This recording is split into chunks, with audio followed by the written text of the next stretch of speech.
Welcome to Wisdom Journey. I'm your host, Wisdom Kunkwo. Today's guest is Nikki Lindgren, founder and managing partner of Pennock Digital Agency.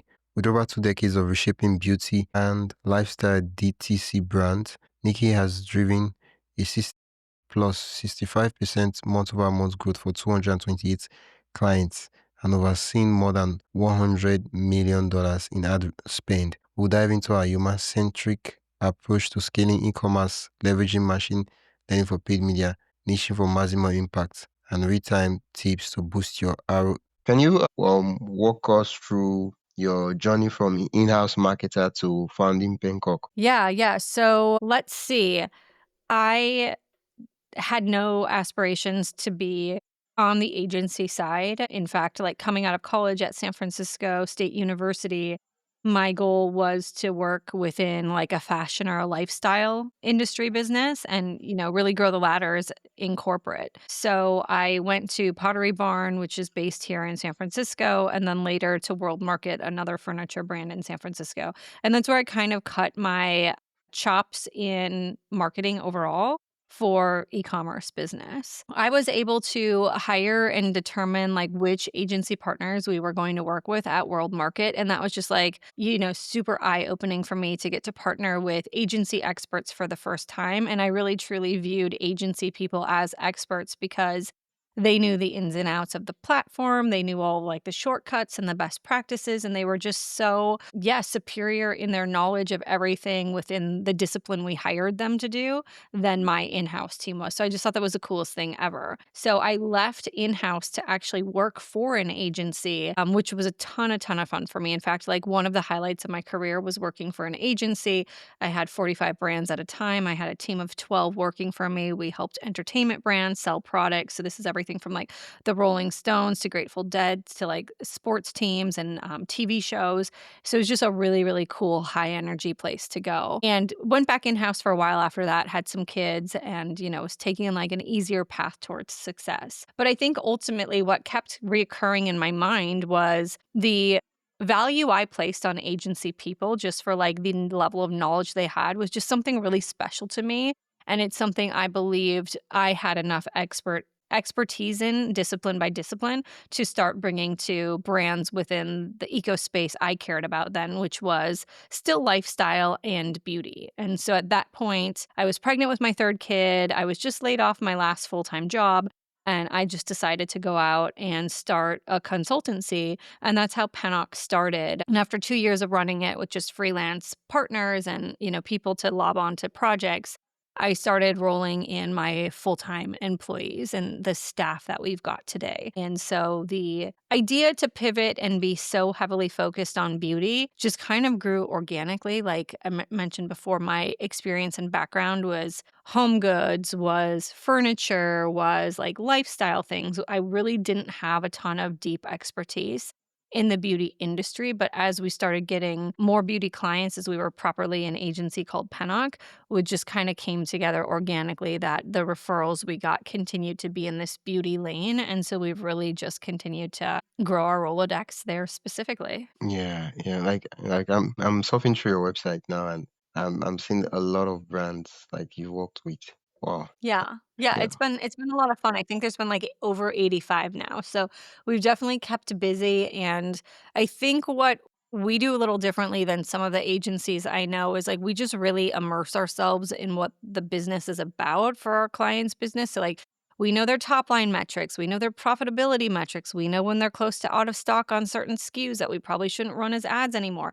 And so there's so much additional digging and research we'll do that brands really just love working with us because, we'll go that extra mile to make sure we're not like just cranking out dollars in efficiency today if it could hurt their business down the road. Yeah. Before we get into the topics, I'd love to know what first drew you to the world of e-commerce and digital marketing. Yeah, I think um, E-commerce, I just always knew I wanted to do. I actually studied fashion, and so I wanted to work here locally in the San Francisco Bay. Back when I was graduating college, we had Gap, Old Navy, Banana Republic, and Levi's. So my goal was to go work for one of those companies doing marketing. And why marketing? I studied marketing. Why digital marketing? This was like the early 2000s, and it just felt like the cool, hot next new thing. So that's kind of how I positioned myself to want to be in both e-commerce and digital marketing. Yeah, yeah.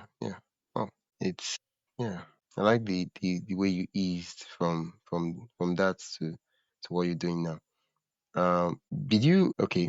You shared with us that the focus of your business, Pencock, is you like working with fashion brands. That's like sorry, beauty brands. That's the word you used. You said beauty brands. Can you like explain about a bit about okay, well, who the type of persons you work with, business you work with? Yeah, sure. So back in like 2020, when the agency was properly formulating, I was hiring my first full time staff employees who have salaries and benefits and all that fun stuff. We were not trying to be any specific vertical. So we wanted to be direct to consumer because that was my experience and passion area. But through my network, we were helping SaaS products that do reviews and testimonials on websites and improve your Google ranking. So we were kind of taking any client that could really pay us and we thought we could do good work for, right? We were just starting out. But that wasn't my passion area, right? I really wanted to be in fashion or lifestyle and or beauty. But what just happened was our second client as an agency was a huge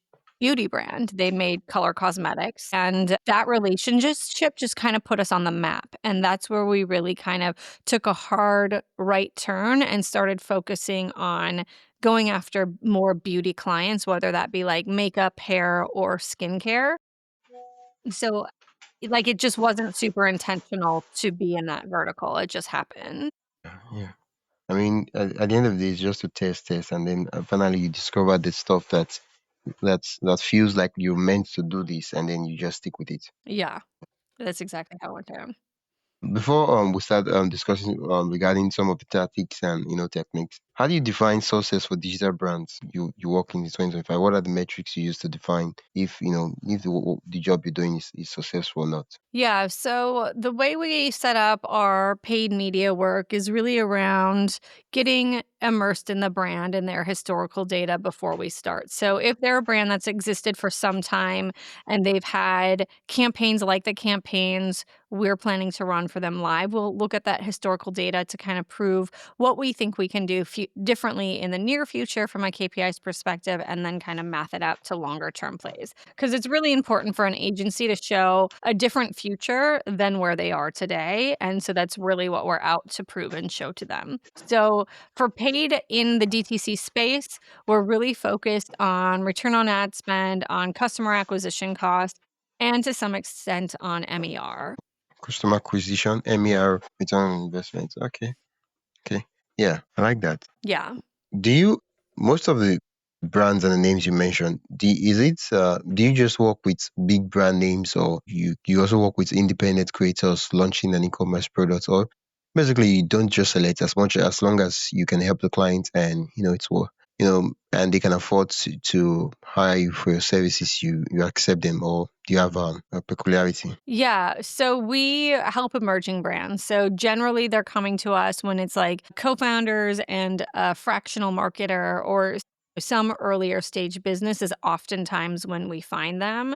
So they're approaching their first $1 million year, or they're within like the first 1 to 15 million ARR situation. So that's generally where we kind of come in and really prove the value best. We do have a handful of clients that are bigger than that, but they aren't like household names big. They're still like under 100 million in annual recurring revenue. Oh, oh, okay, yeah. You've it will be right for me to say that you've helped well, you said 80 85. You helped 80 85 brands. Some of them launch their products from start, some of them relaunch products they've had before. What would you say is like the biggest mistake people creators and businesses make when launching a product or an e-commerce store? Yeah, what do you think are like the things that they need to do particularly well or like their checklist? Ask me that question again. What's the biggest mistake creators often make when launching a product or an e-commerce store? Yeah, that's a really good question, and sorry I didn't quite hear it properly the first No time through on problem, my no end. problem. I think there is this misconception right now on what it takes to grow a business. And to me, this comes from the barrier to entry to get a beauty product into market is very low. You can go to a co-manufacturer, you can buy, a formulation off the shelf, you just slap a label on it, call it a day, right? So like getting a brand to market is easier than it's ever been before. So that's why there's such a race for indie beauty brands to come forward. What I think gets overlooked often is how much work it is from a investment perspective to get people to care about your brand. I'm working with an early stage founder right now, and she is going out for fundraising. She's doing about 20 orders a month right now in her e-commerce site. And she's really concerned because our return on ad spend for our campaigns is not 5 or 10x ROAS right now. And it's like, course it's not. There isn't any earned owned media out there. You don't have any influencers. Your social following is completely purchased. They paid for them and they don't have PR. So it's like we don't want to be combative and say, basically what I just said, which is, of course, this isn't going to work. We want to come to those early conversations and be like, we're happy to help you, and this is our best foot forward. But it would be much smarter for a emerging brand to figure out their earned and owned media before relying only on paid. And so I think that's probably the biggest misconception is like you can spend a couple $1,000s and somehow magically your store will be generating 20, 30K a month is like entirely unrealistic. Yeah, it's a good thing you the example you gave was regarding paid ads. Because the follow-up question I want to Yeah. ask is when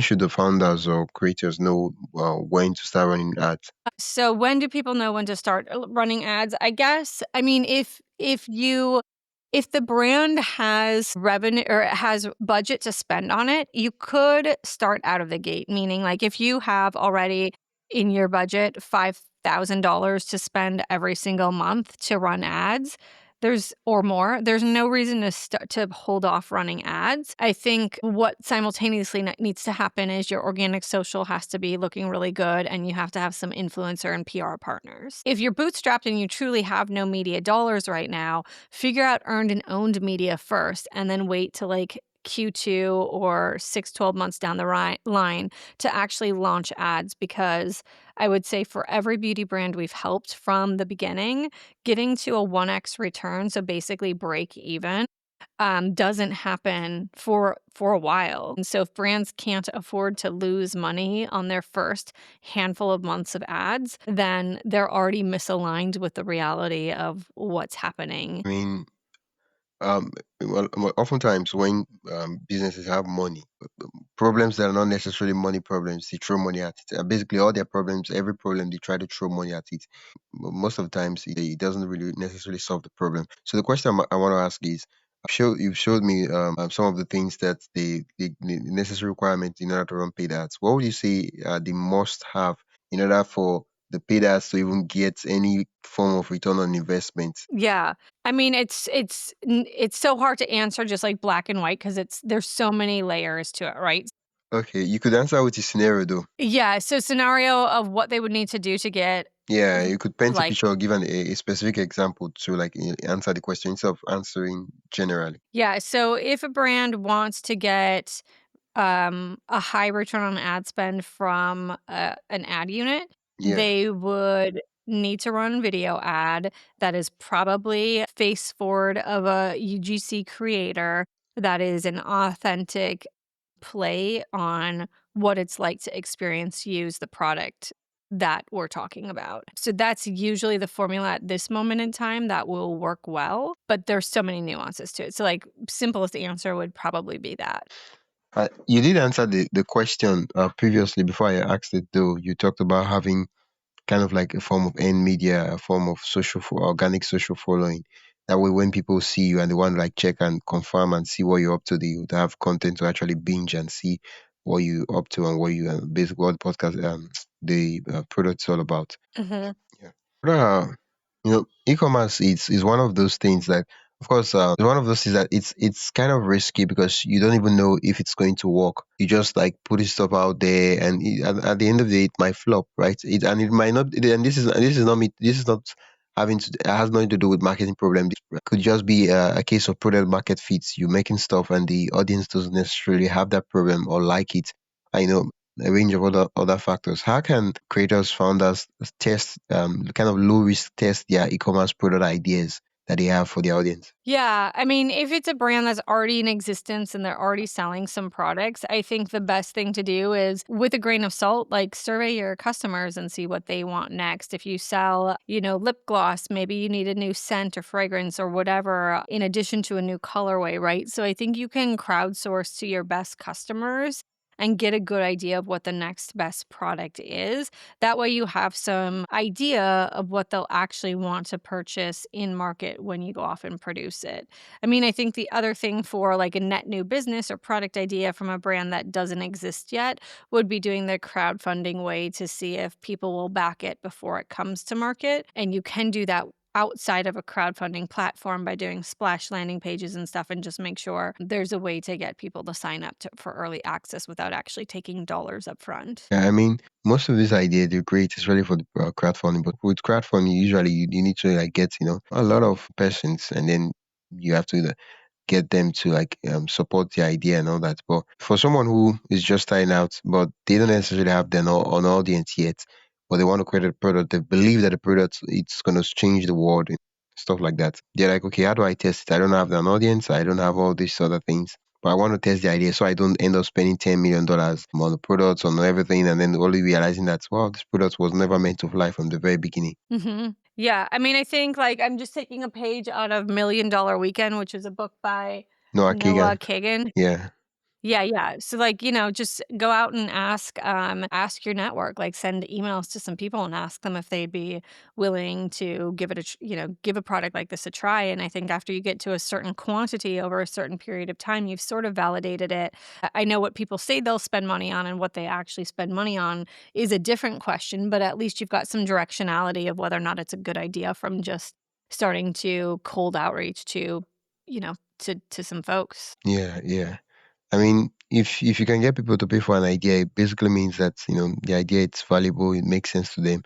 Yeah, they consider it valuable enough to pay for it, and that means a lot. Yeah, totally. The question I want to ask now is how can creators use how does the existing content, right, the end media, how does it okay, before I even ask this question, what is end media? Can you explain to my audience what end media means? Yeah, so earned media is the creative, the assets, the coverage you get from a third party, primarily first through press. So if you were mentioned in Goop, Poosh, Birdie, any of those sort of like everyday publications for lifestyle for women, that would be earned media. So for that, you'd probably work with a publicist to secure those placements. The other lane of popular earned media these days would be the creator or influencer led content. So seeding your product out to creators or paying creators to pay, or to rather to speak about your brand and your service. Those are the two most rewarding uses of earned media right now. Earned media gets a really bad rap though, because you're not going to track revenue back to it, right? Like it's not that someone saw your product featured in Goop and they've gone immediately to purchase. And so the trackability of it makes it less appealing to some brands because they don't want to invest in something that they can't know for certain drove them a sale. Yeah, yeah. I mean, I know it's important to measure and all that, but isn't the whole idea to get sales? Like, you have to always measure it. Sometimes customers don't necessarily buy immediately. Sometimes they just check the stuff and then maybe it's 4 months after they on their own go to the website and buy. And that way you can't even track and say, "Oh, who referred us, where are they coming from?" Yeah, I mean, I guess like if you've got a promo code or something like that, you can track it better. UTMs are still usually used for PR. You can, there's some trackability of it. I just think when you look at investing, $10,000 in a single creator versus $10,000 in ads, you're going to get whatever your current ROAS is in terms of return on the ad, where with the creator, it's a total guesstimate. Yeah, yeah, yeah. Thank you for sharing that. I love us to go into some of your paid ads strategy, and I do have. Okay, yeah, that's true. I had another question I wanted to ask you before I asked you to explain end media, and it's how do business use their existing content to support their sales, right? How do they connect it to their paid ads and all those other things to their sales process, depending on how valuable like how expensive the product is and the type of product itself. But in this case, we're talking about e-commerce products. Yeah, so I think it's a really good question, and it's super valid in 2025 because if you think about the type of ads you see and respond to and maybe run on social ads, they're generally things that you would stumble upon organically on social too. It's the best moment we've ever had in social media where you can truly plug and play an organic strategy into ads and assume it will have some leverage. So what I mean by this is like we as a team, when we're working with brands, will go out and say, okay, for next month's media plan, we need this many new assets. Here are the different themes or hooks we need developed, and some directionality as to what will work well for ads. Today, when brands actually post what we want to use as ads organically on TikTok and Meta first, and then we get to pick them up as sparks, as boosts, they kid you not, like, every single time, like, I don't think we have a case study where sparks and boosts have not outperformed dark posts. So I think, like, we're just at this really rich moment where there's so much collision of what a brand wants to do organically overlapping with what is a best practice in paid.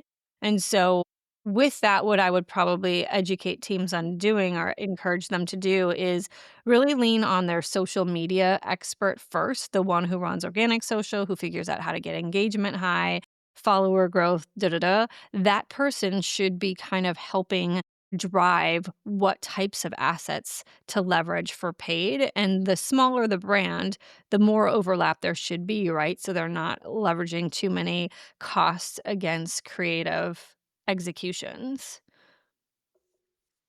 Yeah. When it comes to paid ads, what's like your favorite paid ad platform you recommend, and could you explain why? For running ads for brands? Yeah, yeah, yeah. What's your favorite platform for that?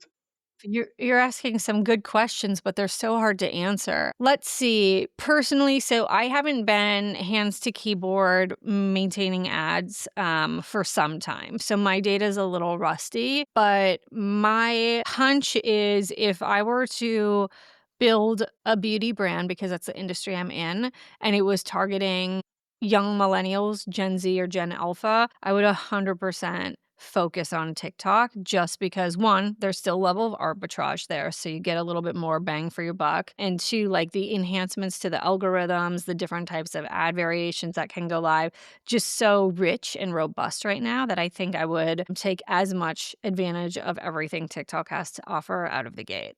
Wow, TikTok. So Yeah. how do you address a lot of the objections that well TikTok it's not for my age group and demographic and all that.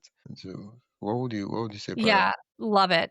You're asking questions I love answering. So, the if your product is not highly considered, meaning someone can learn about it and convert within just a few days, you can be on TikTok. If your average order value is not crazy high, so let's say it's under $100, you should be on TikTok. The corner cases, and maybe corner isn't fair, but the cases in which TikTok will not work for you is a very considered purchase. It takes more than 7 days to even start to make your checkout experience occur. Your first mover advantage, meaning you've got a product that no one's ever heard of before, they don't know they need it, and they definitely don't know how to use it, you will struggle on TikTok. But I think everything that is that lower AOV and lower consideration timeframe from first touch to conversion, they will do well on TikTok. Yeah, yeah. Like it's good now that you explained and you talk about how yeah TikTok is important because a lot of persons they have these preconceived notions and it's just assumptions basically that they've never tried or tested and yet they come to a conclusion. Yeah. Yeah, I mean, TikTok, I think even mature audiences, they're converting. So, we've got their attention on that platform at a higher rate than we have before, and it's starting to look, much better than even Instagram. Yeah, yeah, yeah. How what is there like a system one could use to kind of like budget so for paid ads? Say okay, so percentage, and if so the ads, and like how do you budget for paid ads, especially as a beginner just starting out? Yeah. Loose industry rule of thumb would be for every you're going to invest 30% back into ad spend of expected gross revenue for whatever time frame we're looking at. So, if you're expecting $100 in sales today, you should have spent $30 on ads today. So if we're not getting that return, it means we're doing something wrong. What's that? So if we're not getting that return you just gave as the example, it means we're doing something wrong. It could, yes. Definitely something would be wrong, but yeah, 100%. Okay, that's good to know. I'll put it as one of those things like, okay, if you're not getting so and so, it means you're doing something wrong and you have to look for what it is that you're doing wrong. Right. Yeah, and I think, like, for the early stage brands, it's really hard because you will invest that much and you will not get that return for many, many months. Best scenario for month 1 is you spend $30 a day and you get $30 back a day.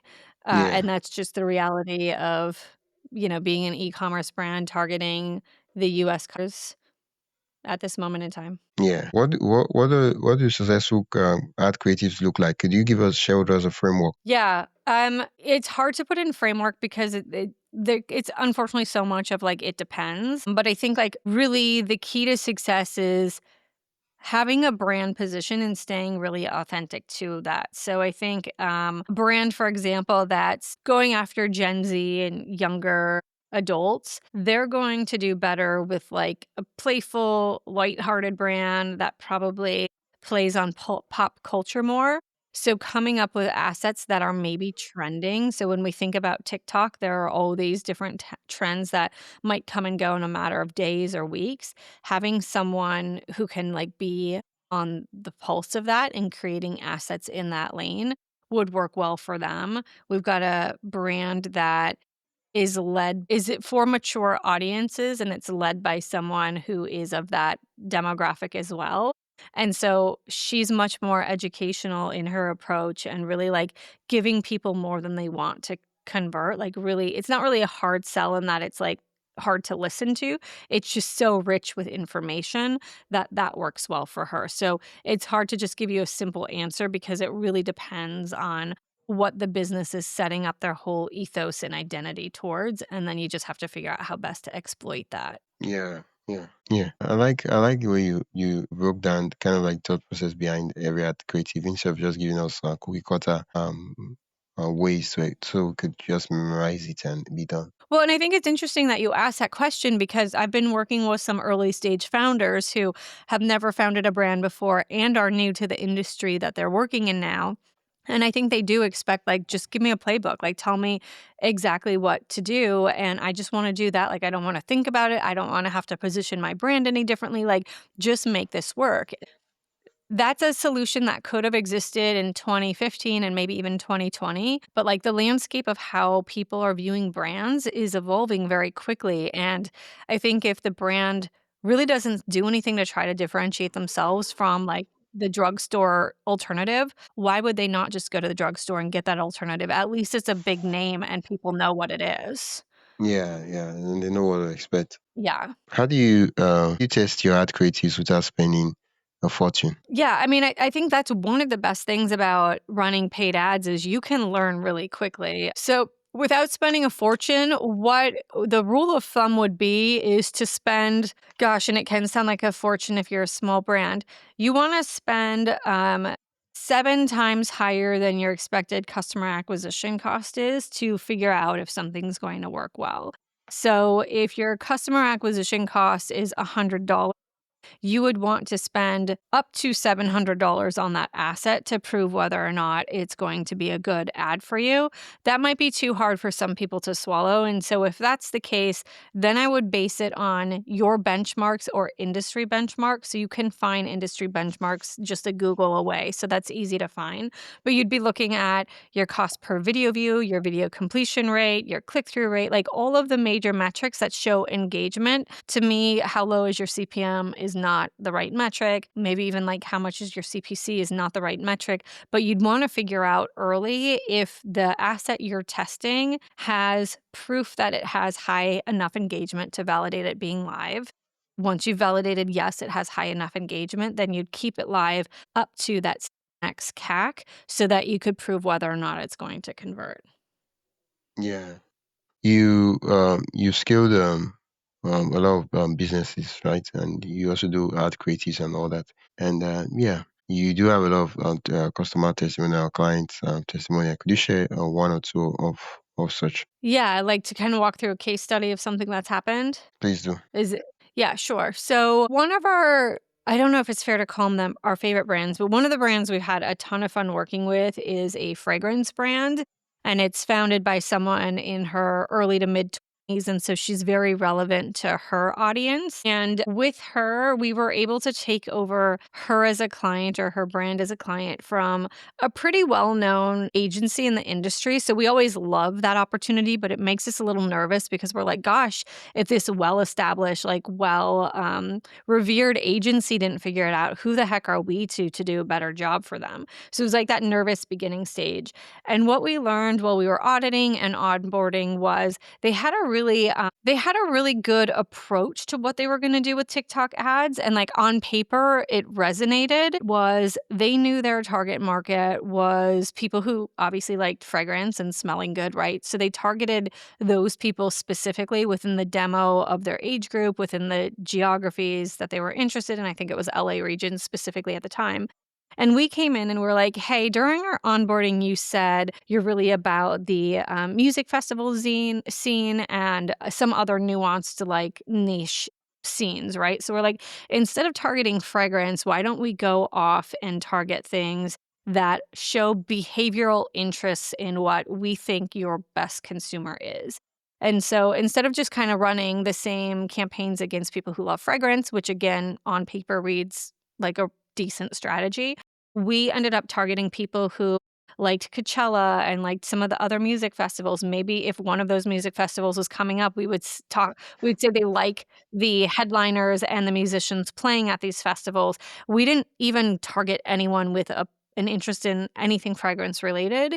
And that was just an example of like just kind of like turning a strategy a little bit on its head, like nothing super revolutionary or different, but just a slightly nuanced approach, and saw huge lift in performance compared to what the previous agency did. So moments like that, while small and detailed, like really help us energize our team for the strategy work we're doing with brands. So that's one example. And I think like most of our case studies, if you go to pennock.co, you'll find are really similar to that. It's not that we came up with something brand new that a different agency would never ever encounter. We just thought of it through a slightly different lens because we spent more time getting to know the client and details about their brand. Yeah. This is like a masterclass. Appreciate it. Yeah. Okay. What okay. One of the big problem with scaling a brand is there's a kind of problem you encounter. Usually you encounter I'm not having enough staff for the order we're processing, so we delay, we cancel so many other things and all that. Even with other clients knowing, and then they get to you early in the morning, like, okay, I'm set. Let's give me what you did so that I can work on it, and then just use that. Yeah, it's so true. And because we do specialize in helping those super early stage brands, it's something we run into all of the time. And sometimes, we worked with brands we shouldn't have taken on. We were just literally too early for each other. So I think from a brand side, if you're starting to stack up your marketing efforts and the team that supports you, it's really important to understand like where their lanes of expertise end and where you have to carry the weight forward. So an example of that is like, we are doing contribution margin analysis. We're looking through inventory levels with our clients to figure out what to market with them. We're giving them all of the creative briefing they need to go off and build assets. And so like there's a lot of things outside of like we're ad buyers and we're going to push some buttons and like get results that the client asks for. There's a lot more to the work we're doing than just that. And I think the brands that are maybe not, they don't know the questions to ask the agencies, nor are the agencies being super forthcoming with what they can do and what they can't do for the brand. That's where we get into a lot of trouble, and brands feel super, burned by agencies and like a budget was spent or mismanaged, all of that stuff. So to me, it's like just ask as many questions as you possibly can to the people you want to partner with to make sure you have a really clear understanding of why the price they're asking for the services they're doing is justified. Yeah. Okay. Thank you. Thank you for sharing that. Yeah, absolutely. Could you share a story of a small brand that you worked with that scaled so fast and how they did it? Yes, I think I've got a perfect brand for that, and that's Juvia's Place. It's a color cosmetics brand that they were one of our earliest clients, and we signed with them a few weeks after the pandemic started. And they grew so quickly. We thought we were going to be managing budgets of, let's say, $15,000 per month for them. And I think within the first 3 months or quarter, our budgets had already exceeded like 150K a month just to keep up with the amount of success we were having with the Yeah. campaigns. And luckily, this particular brand had some flywheels going on. They had some really strong collaborations. They launched new product all of the time. And they also had a really heavy discounting strategy. So they were really strong functionally and operationally for attracting new customers.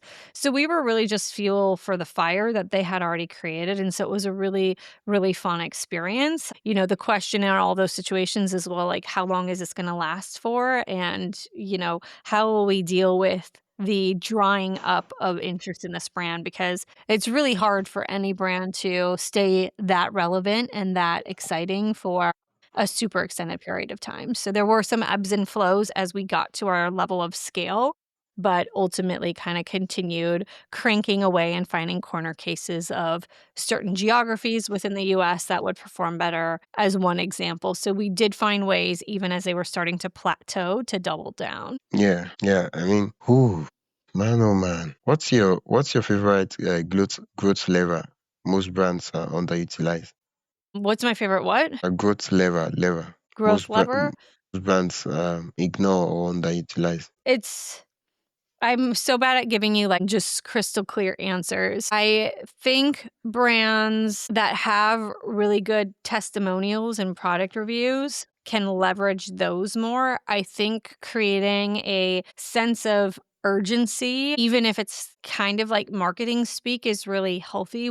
I'll give you an example. We were just cruising one of my clients' competitors' ads, and we identified that, this particular brand had a ton of back in stock on our bestseller ads. And I said to the client, like, well, you've been going out of stock on a SKU only for like a day or two, but you've been going out of stock multiple times in the last quarter. And she's like, yeah. And I said, well, let's run some back in stock ads. Like, it's relevant for you to do that too. So I think sometimes just like looking in your four walls and figuring out how you can put a marketing spin on what's going on is the simplest solution. Like, we all have testimonials and reviews. Let's leverage them. We've hopefully all been mentioned in press from time to time. How can we catapult that message further? So those are the things that I think get underutilized, is everyone feels like they have to recreate a new concept from scratch, and it really probably already exists. Yeah, at this point in time. Yeah. Okay, okay. How do you decide when to turn up an ad spend or pull back? Yeah. I mean, because we're working with brands that are truly trying to grow, they're not looking to turn off ads 100%. In fact, they're usually not interested in decreasing their budget. So, what we'll do is every month as we put together the media plan, let's say we're going to spend $30K and you're going to get a 3x return. Anything that's dragging down that average return from 3x to like a 2.8, let's call it, we'll start to pause down those initiatives, whether that be at a creative level, ad set level, or campaign level, and redistribute those funds towards something new that we think will work better. So it's Yeah. usually a symptom of like starting to see atrophy and fatigue within the environment we're observing, and finding solutions to leverage a new play to get the results we're looking for. Yeah. Wow. It's amazing how time flies so fast. Totally. Yeah. I want to ask you a couple questions regarding your tools and yeah. What tools do you use for major tools you use for running those brands and businesses? Yeah, so we use all of the ad platforms we're live in for the client. So we're literally in Google Ads and Meta Ads, TikTok Ads, managing campaigns for our brands. We have a preferred programmatic vendor we generally pull from for all of the programmatic campaigns we manage. And then for reporting, we used to use Google Data Studio or Looker, but we've transitioned over to a more proprietary solution that a partner has brought to us. So our reporting is a real-time dashboard that our clients gain access to and can manipulate data, and so it's great for them. For creative insights, we use Motion, and then everything else is really kind of managed and operated out of our Google Suite and our Google products. Oh, wow. Okay. Do you, Awesome. do you use AI tools and all that? We do. So I think every employee of mine has some instance of Copilot or Gemini or ChatGPT for most of what they're doing. I think at this point, we all craft our emails and then put it through there for grammatical changes, etc., for our team members. We'll get ideas. We have like scripts for each of our brands so we can get ideas about what type of copy to use, maybe what type of people to target. So there's a level of AI that's used literally every day. We found a couple good AI solutions for creative augmentation. I wouldn't say we found a great solution for creating assets from scratch. So we're constantly kind of like searching around for the best products at that moment in time. But our true are Copilot, I would say, and ChatGPT. Okay. Yeah. Thank you so much. Like you've like we just said, and there's so many questions to ask, and so many questions you've answered. What's one key business advice you would love to leave with my listeners? Yeah, I'll riff on something that I was interviewing Alicia Gallagher. She's the founder of Mob Beauty. And she left me with a comment the other day that just has really sat with me. And it's um, you can't microwave it. And it's really just sort of like when I started this agency 6 years ago, I thought we would be like X the size we are now. I had such strong ambitions and I was really focused on that outcome. I didn't care about the process. I didn't trust the process. I didn't think we needed a process. I was right all the time. It didn't matter what other people said, right? Like I was really difficult to work with. And I think over the years, it's been really humbling to be like, wow, you can't microwave the process. You can't Forex the business in 6 years like I expected to. And I think just like finding a way to really enjoy the process and the people you're surrounding yourselves with in the work that's being done to build a brand is so, so meaningful. And at the end of the day, if you don't stand for anything, you stand for nothing and you're nothing to everybody, right? So I think really finding a way to position what you're doing that feels good to you so that you can really stay with it the whole way through is really what matters. Thank you so much, Nikki, for sharing a lot of the tips. Thank you so It much. was great to be here. Yeah, Yeah, if thanks for having me. where can listeners learn more and connect with you and check out what you do? Yeah, so I'm pretty active on LinkedIn, so you can just look me up there by name. It's Nikki Lindgren. And then our Pennock website is where most of the information of getting in touch with me would live. That's pennock.co.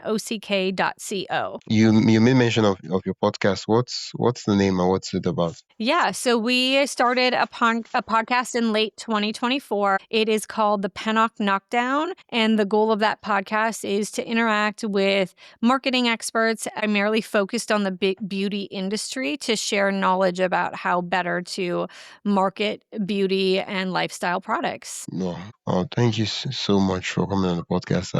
I really, really appreciate you. Yeah, thanks for having me. This has been great. Yeah. Yeah. Yeah. Wow. Wow. Thank you so much. How time flies. I know, I know. Before, be- Well, enjoy your evening, or I think it's late in the day there.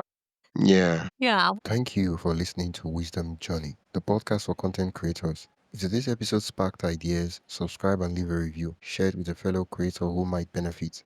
Check the show notes for links and resources. If you'd like to support the show, buy me a coffee at buymeacoffee.com/wisdomhq. Follow us on social media to stay connected. Until next time, keep creating and seeking wisdom in your journey.